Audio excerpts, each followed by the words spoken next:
এই বছর আমার বার্থডে সেলিব্রেশন হয়েছিল আমার বাপের বাড়িতে। অনেক বছর পর আবার বাপের বাড়িতে আমার বার্থডে হলো।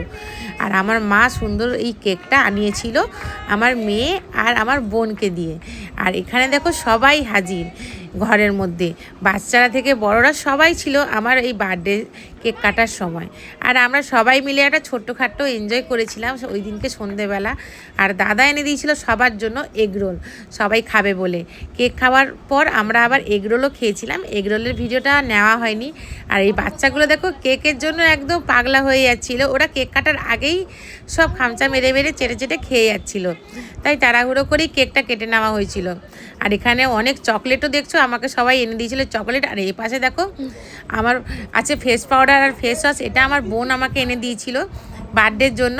সত্যিকার এই ছোটোখাটো বার্থডে সেলিব্রেশান খুবই ভাল লাগে। আর ফ্যামিলির সাথে, যেহেতু অনেক বছর পর আমার ফ্যামিলির সাথেই বার্থডে এনজয় করছিলাম, আমার খুব আনন্দই লাগছিল। কারণ বিয়ের পরে সেইভাবে তো আর বার্থডে আর বাপের বাড়িতে হয় না, আর সেই সময় থাকাও হয় না।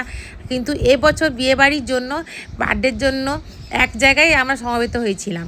এই জন্য দোল পূর্ণিমা থেকে জন্মদিন বলো বিয়েবাড়ি বলো, তিনটেই আমরা খুব এনজয় করেছিলাম।